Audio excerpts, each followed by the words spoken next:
Was there an Adam? Was there an Eve? Or did we evolve from what we conceived?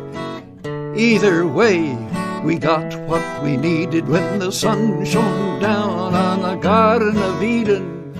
Talk about that in a minute. Okay. The All right. The election is actually April 6th, I believe. Correct. Andrea Miller is going to come on with us and discuss this in great detail. We're now live. Okay, we're live, and we have, there's Andrea. Hi, Andrea. Hey, Harvey. How are you? Glad to see you. Oh, John All Steiner's right, with yeah. us. Hi, John. Hi, Andrea. Good to see you again. Wendy, it's good to Hey. see you, Wendy Liederman. Mike Hirsch, you look a lot different. Cynthia Papermaster's with us. Hi, Cynthia. We're going to tape in a minute so we can get our radio show. We have a really big agenda today, and we also are going to be joined in the second hour by a serious heavy hitter, Ray McGovern. He's also a very cool guy. Thanks to Cynthia Papermaster there. Cynthia, if you'll we'll get on the stool, we'll throw you a fish. Anyway, sorry. You look mystified. For those of you who are worried about my voice, I've had a cold for the last week, as Nancy Naparco explained. It's been raining in California for the last 2 weeks, and it's astounding. The only time I've been out of the house the last 10 days has been to go see if I had COVID or the flu, which I don't. And today is the first day I'm feeling decent. Okay, does anyone else have anything really earth-shattering to bring up before we go on the radio? Tatanka, it's great to see you. Larry Bernstein, good to see you with us. George Ripley in DC. I haven't heard from, if anybody's heard from Joel Siegel lately, let me know, please.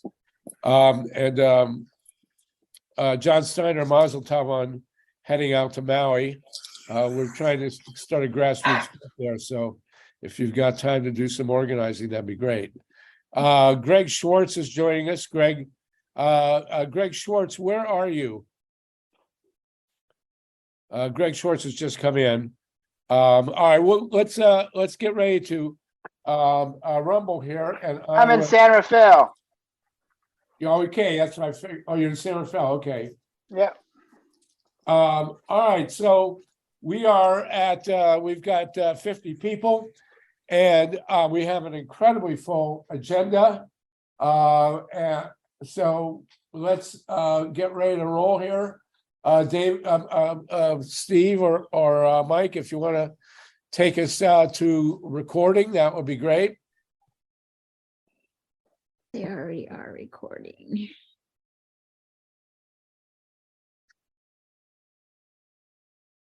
God, people.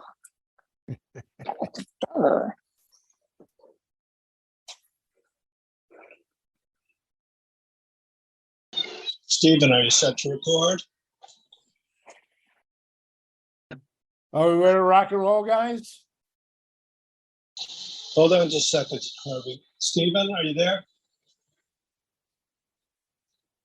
I'm not hearing from Stephen. Yeah, we need him to record. He's the host.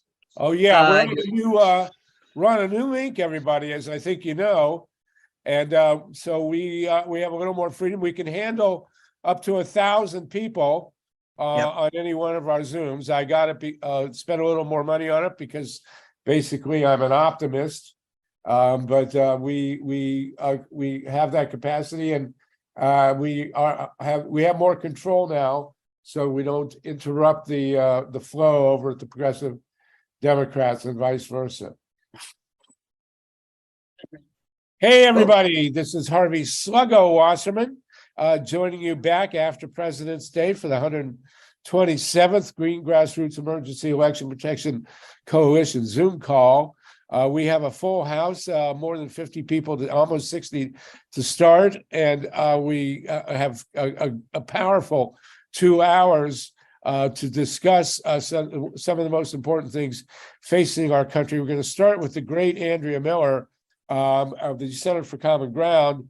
We're going to talk about, as Ruth Strauss brought up earlier, a very, very crucial state Supreme Court race. I wish we had races to elect the U.S. Supreme Court. It would be a very different world.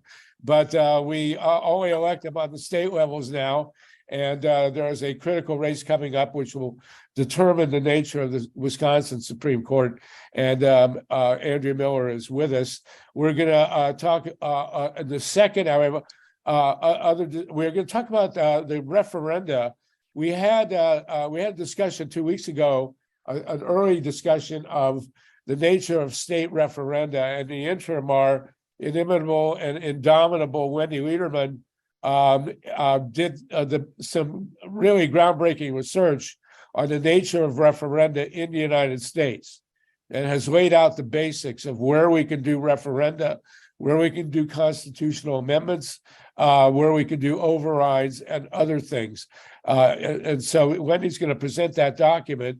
And John, in an earlier discussion today, John Steiner mentioned there is a group that does focus on referenda, which is great. And hopefully we can coordinate with them going forward. We want to discuss a national strategy of doing state referenda. We also want to talk about the dual catastrophe in Ohio, the radiation, there you go, the chemical spill from the train, and also the trial of the purchased legislation we have, and everybody should write this down. The cost of renting or buying the Ohio legislature is $61 million. That's been ascertained. And so there is a trial going on about that. Anybody want to buy a legislature? It might be more in California, might be less in South Carolina, but at least we have a benchmark to buy a legislature. Then in the second hour, we're going to be joined by the great Ray McGovern. Ray is a legend in American history. He was a very high officer in the CIA, that's Central Intelligence Agency, daily briefing the presidents and leaders of the military during the Vietnam War. And he left the CIA, has lived to tell about it, but has a tremendous number of stories to tell about our Central Intelligence Agency and what they do and don't do. And so we're going to start with him talking about Julian Assange, with whom he's a personal friend, and the campaign to release Julian Assange. That'll be starting at 6 and Eastern, 3 Pacific. And then we want to talk about the upcoming election. And then he has very strong opinions about what's going on in Ukraine and Russia. And we have avoided that discussion because just because. And so once he gets into it, all bets are off, and he really is opinionated about it. So it's going to be a very interesting second hour. And Ray McGovern is someone who's been a hero in this country for many decades. So we're very honored to have him with us. That's starting at 3 p.m. Pacific. Meanwhile, let's start now. We want to talk about referenda in a couple minutes, but first we want to talk about this incredibly important state Supreme Court race. It used to be nobody nationwide paid attention or cared to state Supreme Court races. And all of a sudden, all eyes are on Wisconsin. It's not just us. As Ruth mentioned, there's been a primary.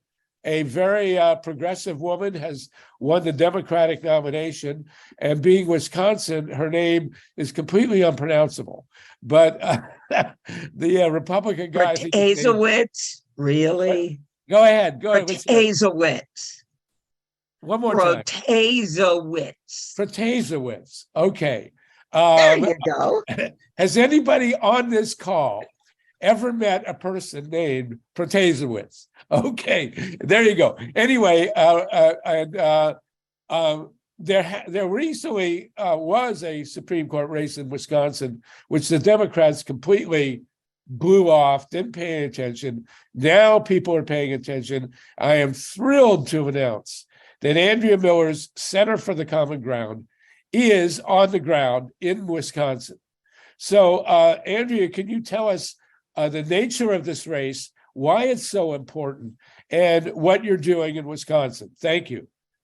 Hey, thank you very much, Harvey, and everybody. I'm going to be brief.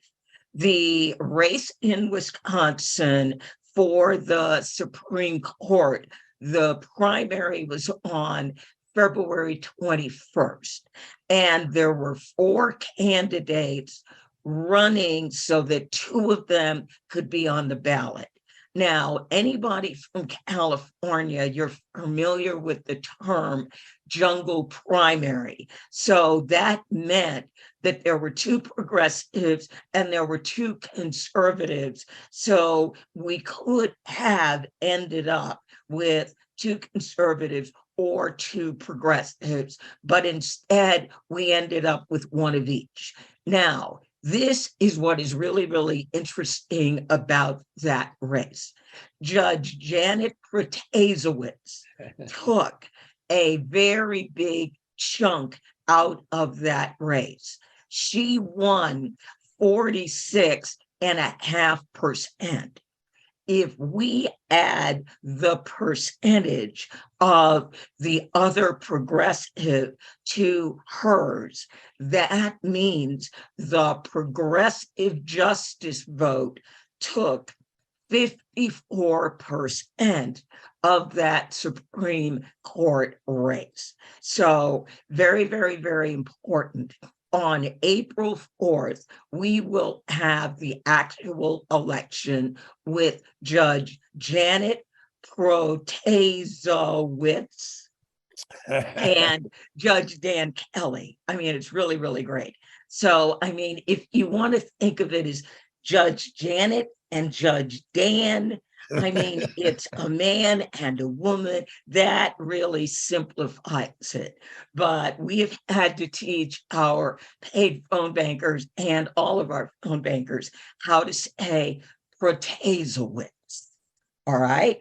It's got a musical flow to it. So when you get into the rhythm, you can really say it. Now, Well, the problem is, I understand, Andrea, in Wisconsin, if you show up at the poll and you try to vote for her and you don't pronounce her name properly, they won't count your vote. Is that true? Mercifully, no, it isn't, because otherwise virtually no one would get to vote. She even made a video teaching people how to pronounce her name. So anyway, why is this Supreme Court race in Wisconsin important? It's very important because the Wisconsin Supreme Court in the summer is probably going to hear a case pertaining to, will Wisconsin completely outlaw abortion? Will they uphold a law that's been on their books since the 1800s before women can vote?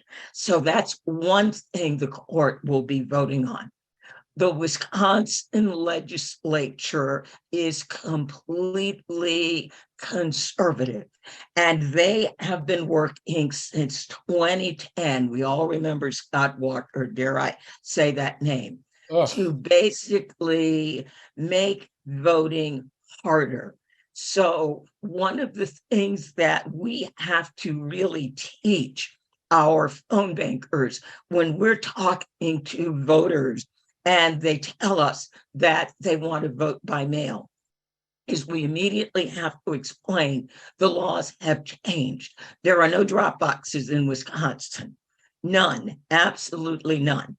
You can, if you don't mail your ballot, you can bring your ballot to an early voting location while it's open. And you can only bring your ballot. We heard all of this lot from North Carolina. So voting laws are basically potentially going to be made worse, making it harder to vote, or we may stop it and then begin to roll Wisconsin back to something that makes sense. Wisconsin is an extremely gerrymandered state. the Republican legislature made sure they would continue to get elected and reelected. So the court will have an opportunity to rule on those last redistricting maps. So that is why Wisconsin is important. And then we have the upcoming 2024 election. Wisconsin is one of those states that has passed a law which basically says, if we don't like who our people elect, then we're going to overturn it. And as you all know, we don't elect the president directly. The president is elected by the Electoral College. So we will replace the legislators from the party that we don't like with our own legislators. Those are just 4 of the cases that we expect the Wisconsin Supreme Court to rule on. And right now, the court is tied 3 progressive, 3 conservative. And we have the opportunity to break that tie. So I am inviting people, I'm dropping a link in the chat to come and phone bank with us. Now, we are 501c, so all of our phone banking work is nonpartisan. Why is that important?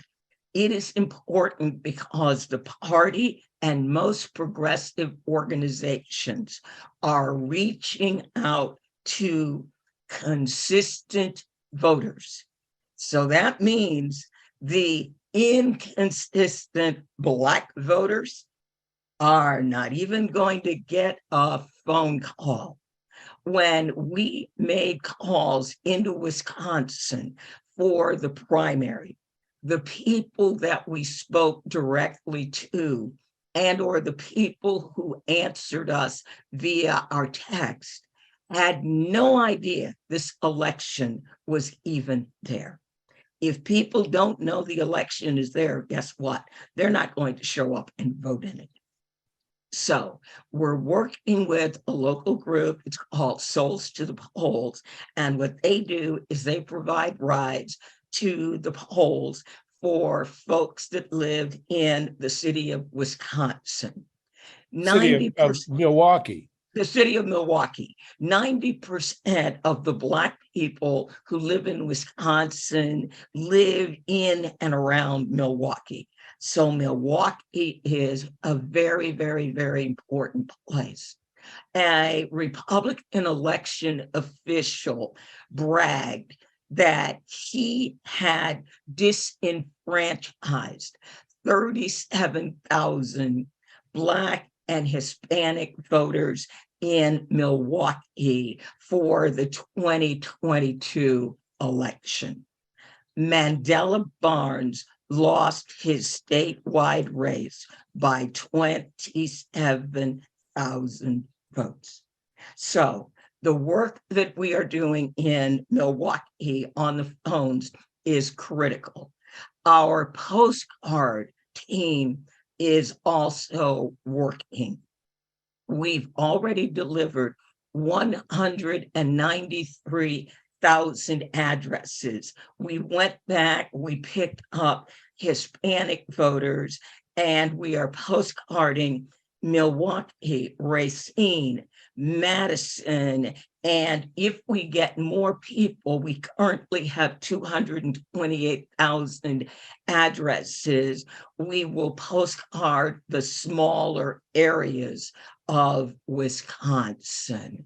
So that's what we're about. So please join us. Our theory of change is people that are consistent voters are going to vote. You win by bringing out those extra voters that people weren't expecting to participate. And as I said, if people don't know the election is there, they're probably not going to vote in it. Thanks, Harvey. Thanks, everybody. Thank you, thank you, thank you. Do we have people, do you have people on the ground, knocking doors, and are there democracy centers in Wisconsin?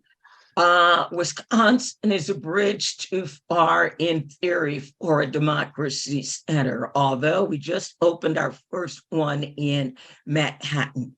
We have a great partner in Milwaukee, Souls to the Polls. So conceivably there might be a possibility that we try to do something permanent in Milwaukee. But again, what we know about the voters in Milwaukee, and again, I'm going back to the 1960s with my two Chicago uncles who were aldermen. When you are turning out the community of color vote, tell them where the voting is and be prepared to give them a ride to vote so that they know they have a way to get there. So that's one of the other things that we're working on. Phone banking, postcards. Yes, we will text again, but that will be in April when we are closer to the election. And I will be designing materials for hanging on doors, letting voters know where the early voting locations are, giving them the phone number of the Milwaukee City Clerk, all the things that we were so successful with in Virginia and Georgia. Fantastic. I do want to suggest to the Democrats next time, if they want to nominate somebody with an unpronounceable name in Wisconsin, they should try Antetokounmpo. That would work better. Anyway, that's also very musical. It's very musical. You can that's right. They dance to should it. see the movie. Will you've put your contacts, please, in the chat. How do people get in touch with you, and how do they donate? And where do they get their postcards? All right. I am putting the website in the chat.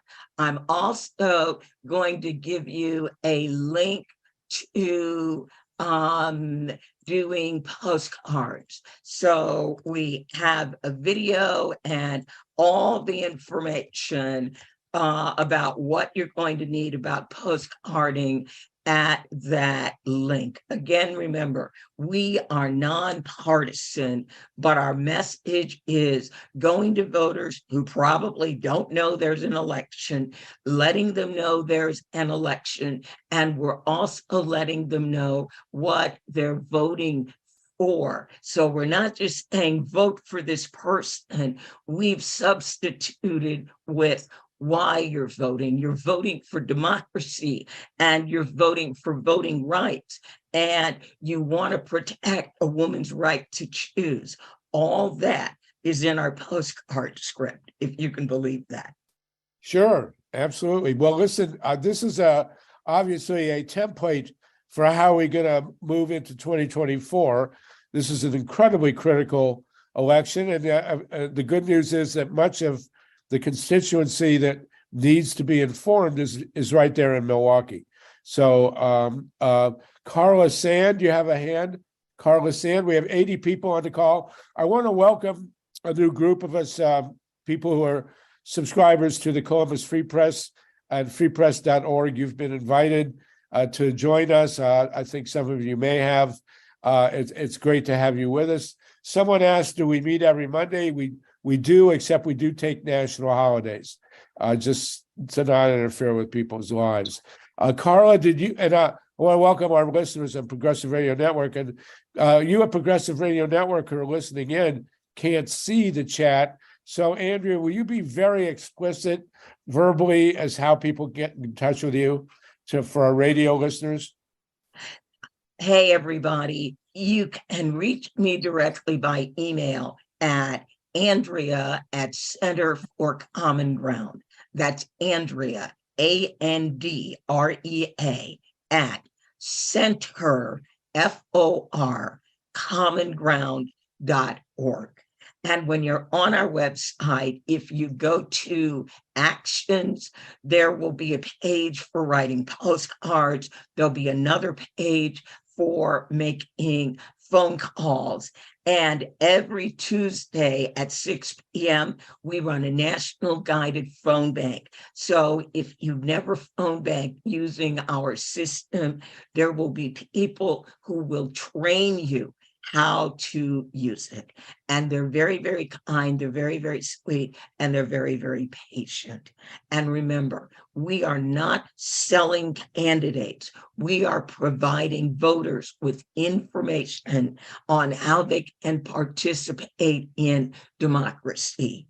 The reaction is going to be very, very different than what you may have experienced calling for a political campaign.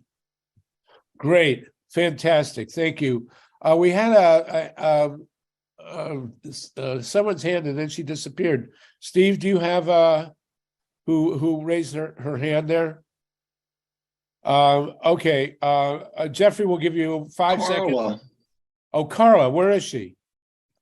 Karla, do you have Karla? Did she disappear? Okay. I think one thing I have to say, and I do want to vent here. I thought Mandela Barnes was a great candidate, would have made a great U.S. Senator.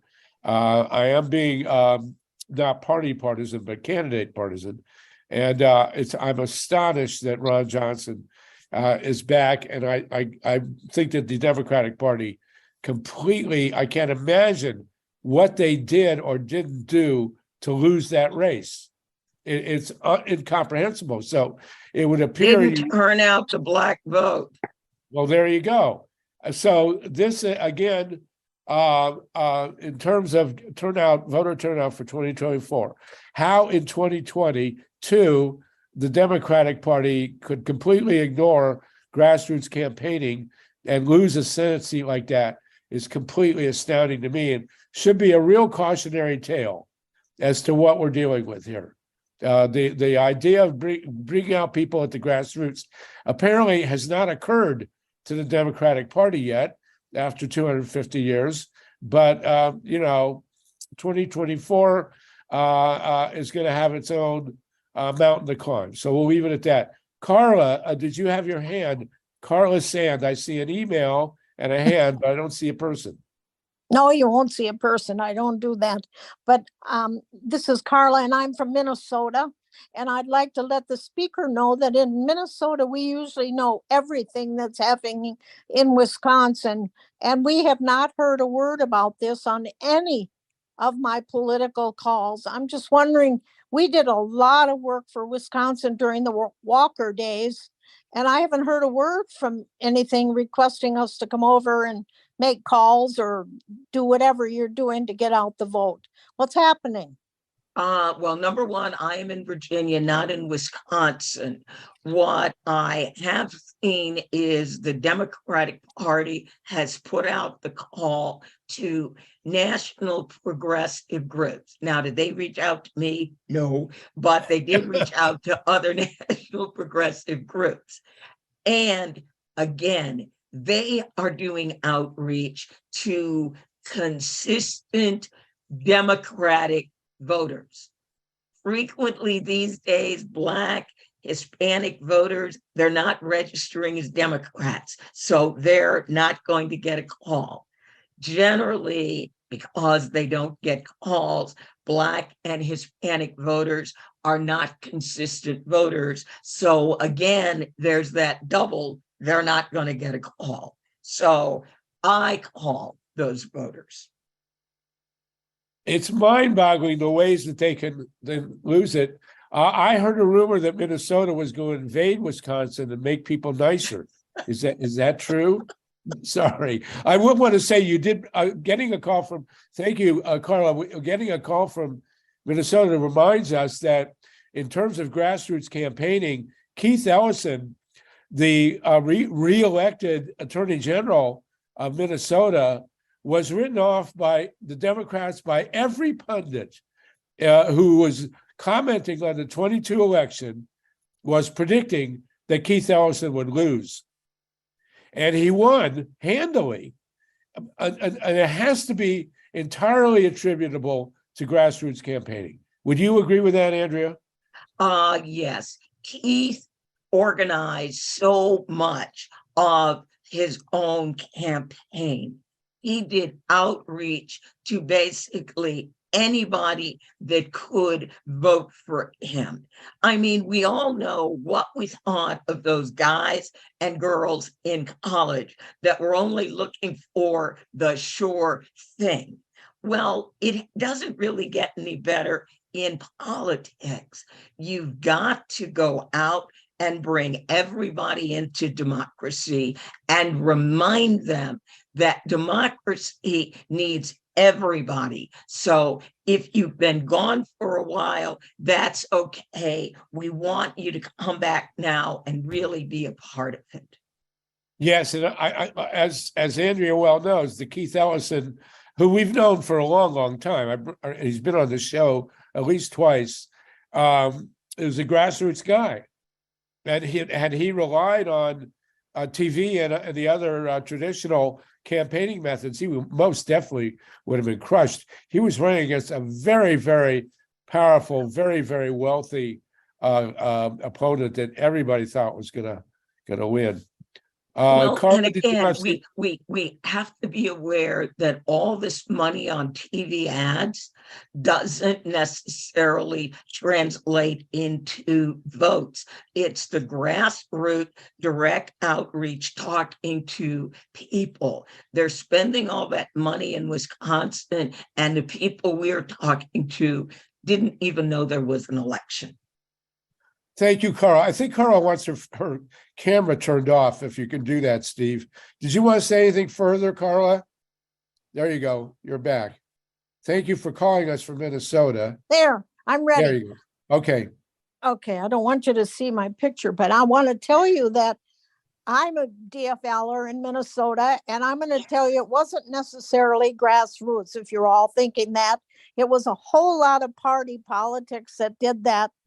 And we were all worried that he was not going to win, of course, but it was narrow. It was narrow. And so the grassroots is not always it. I hate to say that, even though I'm the grassroots person. It's very much a part of it, though, because we look at where is the party not going, and then we go there. Good. Karla, thank you for that. We can always count on a Minnesotan to clear things up. If anyone wants to see a great movie about Minnesota, by the way, it's called New in Town with Renee Zellweger. Very funny. New in Town, completely out of the blue, but go ahead and take a look at it. Ruth and then Dorothy. Ruth Strauss and then Dorothy REIK. Ruth, are you unmuted? Okay. Yeah, I am. Andrea, first of all, congratulations on your great work. I'm embarrassed to say this, but what happened with the McClellan race? Oh, well, thank you for bringing us to that other race on February 21st. Virginia sent the first Black woman, I know it's 2023. We sent our first Black woman to Congress in 2023. Now, in November 2022, Don McEachin won the district, and he took 64% of the vote out of the district. We never worked in the district when Don was alive because Don was known, Don was loved. People didn't know Jen. We worked on her race. We contacted 35,000 voters. Jen took 74% of the vote out of that district, 92% out of Petersburg. She's a Petersburg girl. 90% out of Richmond, 81% out of Henrico. And she won 13 of the 15 jurisdictions in that district. Fantastic. And for people who don't know, and I only know this because of Andrea, she was running against an African-American male who was a preacher and was for subsidizing with public funds religious schools an election denier and not for women's rights either. So, and I learned all that from Andrea. I'm not smart, but anyway, Andrea, I know your organization is nonpartisan, but I want to know anyway, if you have any ideas. Obviously the Republicans get their money, where they need to get it and get people out. Do you have any ideas on what Democrats can do? I mean, they have just shot themselves in the foot, like Val Demings in Florida. And, they've just done so many things wrong. Ray McClendon has told us that they didn't help out at all in Georgia. So I'm just wondering if you have any ideas. I mean, you're the best thing to combat that, but we need more. Well, one of the things that happens with the party is the Democratic Party and the Republican Party both raise far too much money from corporations and corporate donors. The Republican Party makes sure that money goes down to their candidates. So in Virginia, once you get the Republican nomination, even for state house, you automatically get $100,000 from the Republican Party. If you are the Democratic nominee, and I've been the Democratic nominee, you don't get bupkis. You get nothing. The other issue is in the Democratic Party, they love to hire their consultants. It is the consultant industrial complex. So money goes to the consultants buy radio and TV ads. Why? Because they're going to get a kickback on all that money that they spend. That's so disgusting. There's plenty of money in the Democratic Party. That's just awful. It is how they choose to spend it. Well, thank Very God good, for very you good. being there. You're the combatant against that. Thank you. Thank you, Ruth. Dorothy REIK? Well, I wanted to change the subject, but before I do that, I just wanted to mention that in case anybody's interested, Ryan Grimm has an incredible podcast on Deconstructed about the influence of how the Democratic Party destroys progressives using AIPAC and other big money organizations. And they focus a little bit about Maxwell Frost, which is interesting. And also how Sam Bankman-Fried is involved, the crypto guys, and it's all very interesting. But I ask Andrea while she's here, what do you think about this this jury foreman who seems to be so ignorant? She never voted, and she was thrilled to meet what's his name, Giuliani, and she thought Lindsey Graham was just charming and wonderful. What's going on in Georgia? I'm not looking at any of that yet. Virginia and Wisconsin, that's where my focus is. We had an election on Sunday. The election was announced on Thursday. So we did turnout for an election on Sunday. 6,500 people showed up on a Sunday afternoon to vote for Senator Jen McClellan's replacement. Yeah, that's an incredible win. I was just wondering what your take was, because you're from Georgia. What do you think about this? I am not from Georgia. I am from Virginia. Okay. And I originally ran for that 4th district seat. Mm-hmm. Jen credits me as one of the candidates that paved the way for her. So we are You thrilled. won that huge margin. Huge. Yes, 74%. It's crazy. This Nobody was went. the first race. Now, this is the 3rd time Reverend Leon Benjamin had run. He actually conceded this race. Now, in the old days, 74% victory, that is what my mother would call an ass whooping. Well, let's do the math here. You say this is the first African-American woman from Virginia to go to the U.S. Congress. Yes. And when did the first African-American woman come to Virginia. Is this like Oh yeah, we It's were like here in the 300 1700s. We were some of the first to arrive. We No, were you're on in the the first boat. 1600. That's the Oh, that's right, 1600. 1619. So it's only 430 years, 400 years that it took for African American women to get off the boat and into the Congress. And Congratulations. into on that. federal Or office. I think the African term is Mazel Tov. Wendy, Wendy Liederman, you got something?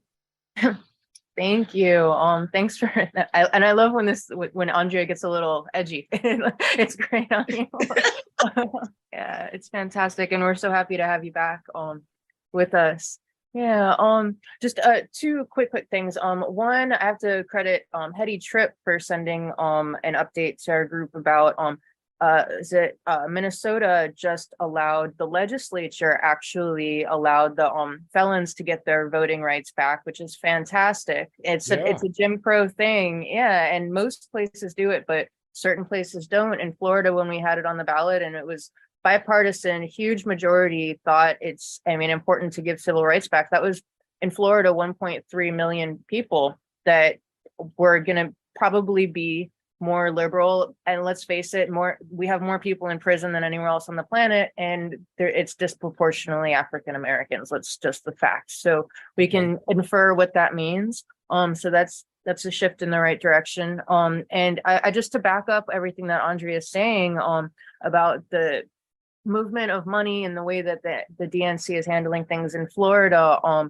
They just appointed Nikki Fried to head the Democratic Party. And that was when everyone's met, yeah. And she's I say she's blue on the outside, red on the inside. She's friends with Matt Gaetz. She really split the vote during the governor's race. She attacked Crist more than she did DeSantis. So by the time, the actual election came around, people weren't engaged to actually go out and vote because it wasn't a presidential race, and it's really hard to get Democrats to the polls if it's not, the 4-year thing.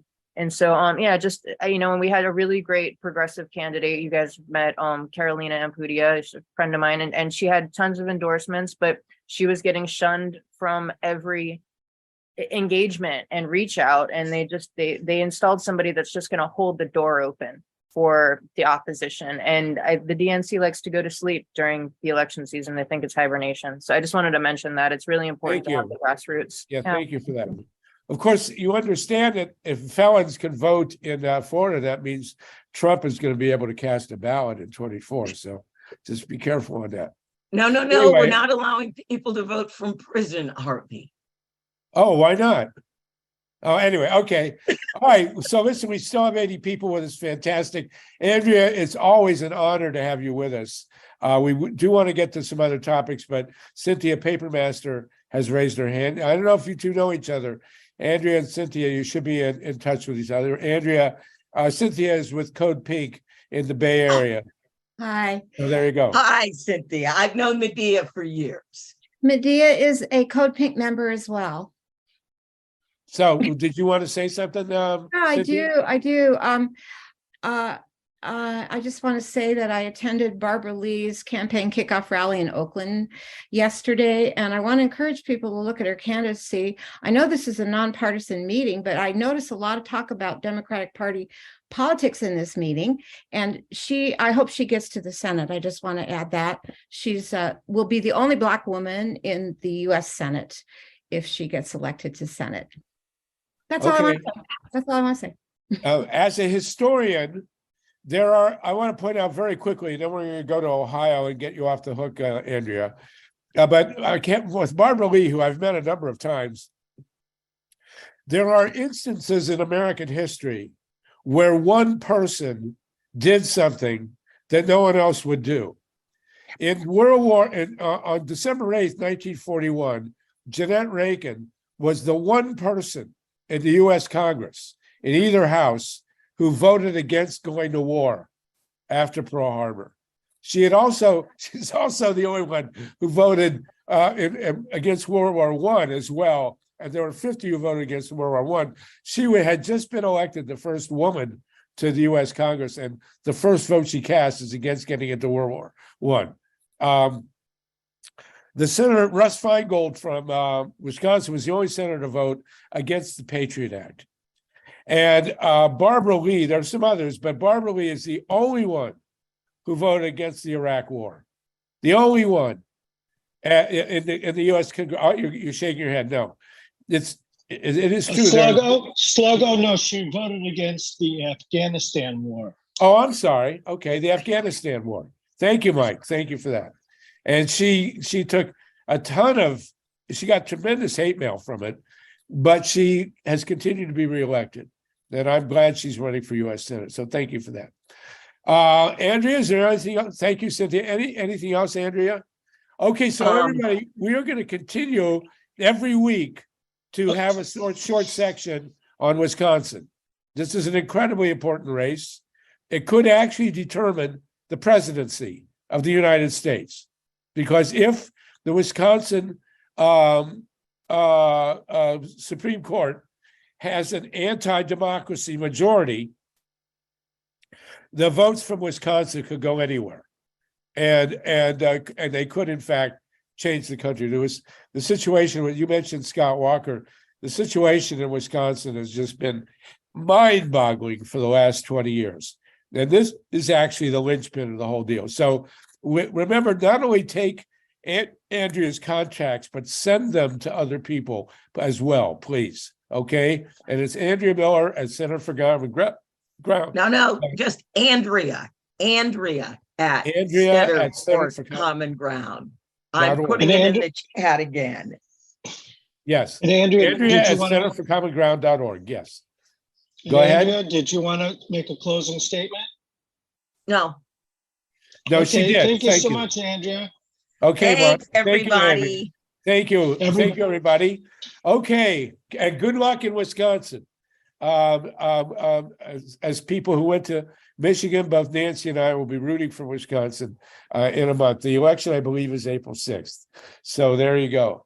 Now we want to turn to the issue of referenda, and then we're going to talk about Ohio. We only got 14 minutes to do it, but we can do it. I asked Wendy Lederman to compile a definitive list of information on referenda, statewide referenda rights in the United States, which is about half the country. Wendy, can you give us a quick link and tell us what you found?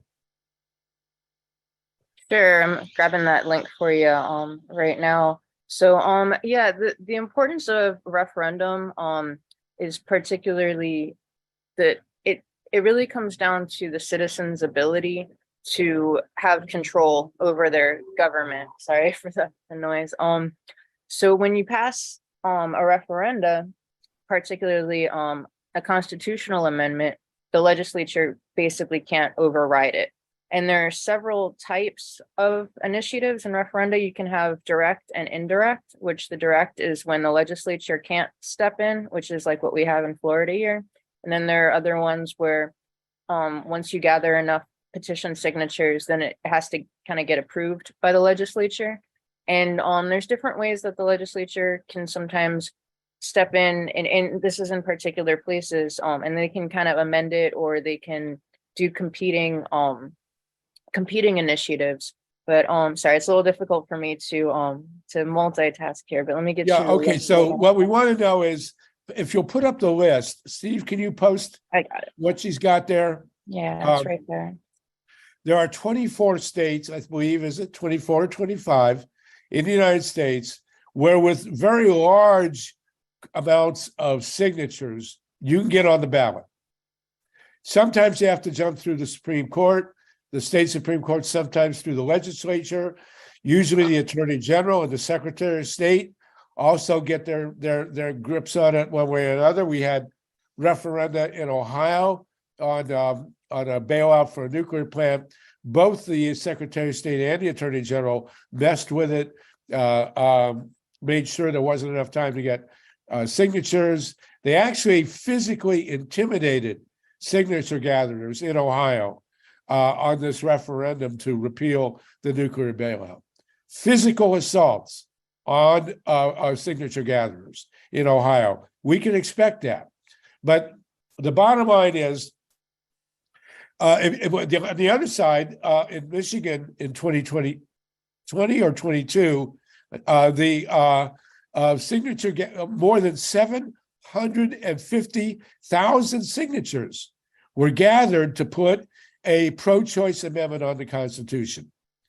And this, of course, is and it won overwhelmingly by, I believe, more than 60%. And this, of course, affects an entire election. If you are in the business of gathering signatures, 6, 8, 10 months out from an election, you're going to have to build a grassroots organization. And that grassroots organization is going to carry into the election. It's no accident that Michigan is now a very different place politically than it was before the last election. And the referendum certainly had a hand in that. So what we're talking about here is referenda in about 24 states, the possibility of doing it, particularly on 4 issues. A choice, which is obvious, pot, legalized pot. I believe only 2 states have turned down referenda on pot. Extending Medicare, extending Medicaid benefits, which is a big deal, and I think is an issue in Florida, as Wendy, and gerrymandering. All the anti-gerrymandering referenda have passed. They've trashed it in Ohio with the legislature. It is not a popular thing they're doing, and we're gonna have to find a way around that. But we won in Ohio twice, and then there are other issues as well. So, Wendy, can you show us the list?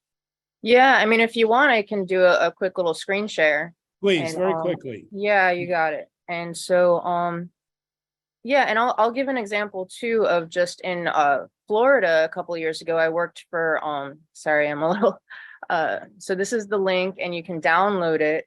But I do want to give just a quick example of the intimidation, because we've had ballot initiatives that I've worked on to end the monopoly of FP&L and the utilities. And I've been followed in the field. I've had to call security several times for people recording me and just trying to intimidate me, because that's the power that these things have. And it's true that things have to go through and get constitutional review of the Supreme Court and the state attorney generals. And here in this list, it'll show what each state has to do to get these things on the ballot. And forgive me, I'm having a little bit of dental issues, so my sleep is I'm a little slow. You're fine. You're fine. Thank you. You're doing great. So this is just basically defining what the initiative processes are, because there's also something called a veto referendum. So if the legislature puts forth a law, like say banning abortions, the citizens can get here. Stop right here. No, go to this. Go to the list with the one that has the states that can do it. I'm going to show you something else right here. It's okay. A little bit better.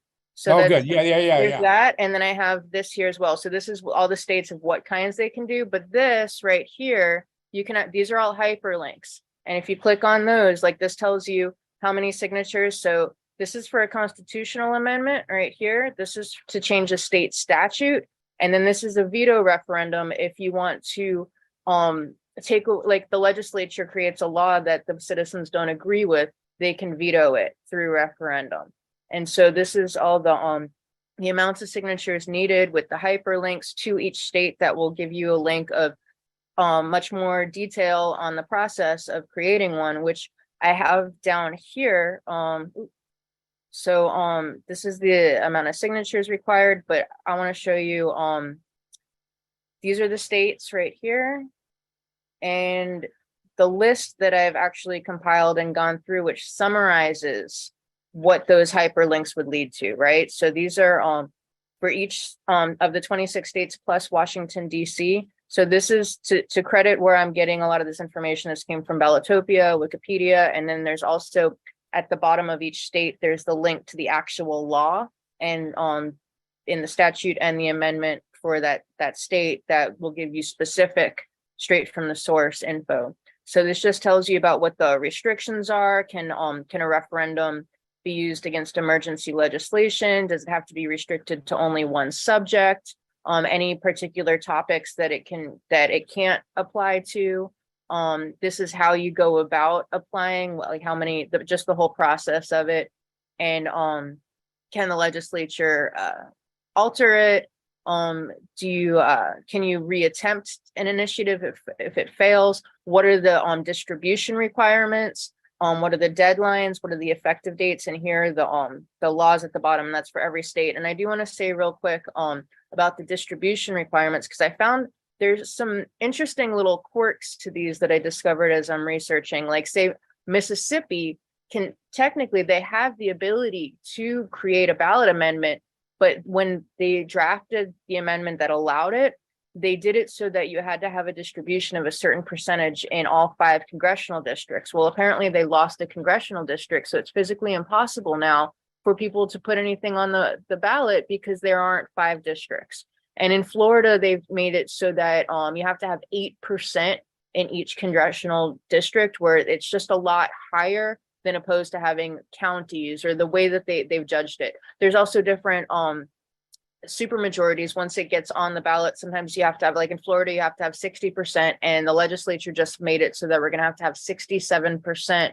of voter turnout apply for something, even if it gets 900,000 signatures on to get it onto the ballot. So this basically just shows for each of the 26 states that are listed above what you'd have to do, what type of referenda or initiative is allowed, and just everything that it takes to do it. And then if you click on either this link here, it gives a little more detail, and then the actual law is down here at the bottom for which laws govern that, and that's for each state. So thank you, Harvey. Wow, that's a fantastic document you've created, Wendy.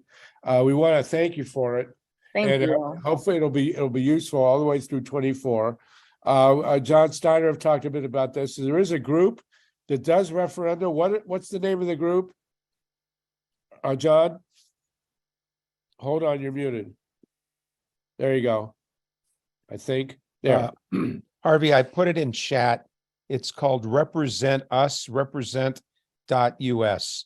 They've been at this for 10 years, and their theory of change has been working at the state level. Fantastic. Wendy, if you'll get in touch with that group, that'd be great. Wendy, I'm happy to do an intro, and we can do some emailing back and forth. Sounds great. Yeah, reach out to me, John. Thank you so much. And I want to say thank you to Harvey for having this wonderful idea. I know a few people that work in the business of getting amendments on the ballot, and they're just so appreciative that this resource will be available. So I was really happy to do it, and I appreciate it. Well, you did a great job. Thank you so much. And be in touch with them, please. And we'll have them come. They're in Western Mass, John, is that right? They're located in Western Mass, yeah. Yeah. No, along with Billy Wom said there's the usual hotbed of social change. Colleen Klein, you had a hand, and then I want to say goodbye to my Progressive Radio Network listeners, by the way. The hour is up. If you want to see the rest of this will continue for another hour at least. Go to electionprotection2024.org, electionprotection2024.org for the next hour. Go ahead, Colleen Klein. Hey, I'm pretty new to this, but I wanted to join. And like Wendy, I'm also in Florida for the last 4 or 5 years. So I actually wanted to ask Wendy a question because it's pretty confusing to me. So I need some clarification. So like Wendy, if we wanted to get some sort of referendum on Florida's, let's say the next election, to change the abortion laws, hypothetically, how would we do that? Well, there would be 2 ways to do it. And again, in the document, it has the actual like instructions on how to apply, like the technical, like this is you have to have, and I'd have to look at it again to show you, to say exactly for Florida, because I went through 26 of them, so I don't want to get them confused. But basically you have and for each state it's a little bit different. But you have to present the initiative basically, and Florida actually has a word count on what the summary of the ballot has to be, which is only 75 words, which was, I mean, when DeSantis got to office, one of the very first things he did was make it much harder to get a citizens initiative. He restricted petitioners and their ability to petition, and everything that it took to get measure on the ballot. But I think that there would be two ways to go about it. You could either create a ballot amendment. Actually, you know what? I was going to say a veto referendum, but we don't allow that in Florida. The only one in Florida that we allow is a constitutional amendment change. And I actually do have a friend that's been considering doing that. So basically, I mean, you have you get together everybody that wants to do it. You write out what you want to see on the amendment, and I would suggest like talking to a constitutional lawyer about it, because it has to go through the process of being approved for constitutional review. Are you gonna say something, Sluggo? Yes, I think Colleen, you and Wendy should be in touch. I was about to say that if Wendy, if you could put your number, or I'll put my telephone number in the chat. Yeah, I'll put my email in there. Okay. So what we'll do is you can use this Zoom center to start to pull people together. You've got a year and a half now, an abortion rights amendment on the 2024 ballot in Florida would be a huge deal. It would. You know, I think we win. I think I'm not sure with Ron DeSantis you can win anything, but you can absolutely change the picture of electoral politics in Florida with a constitutional amendment on the ballot in 24. I didn't mean to say that, by the way. You can beat Ron DeSantis. This is the way to do it. Absolutely. So this is the president to creation here. And you guys be in touch and start a statewide campaign.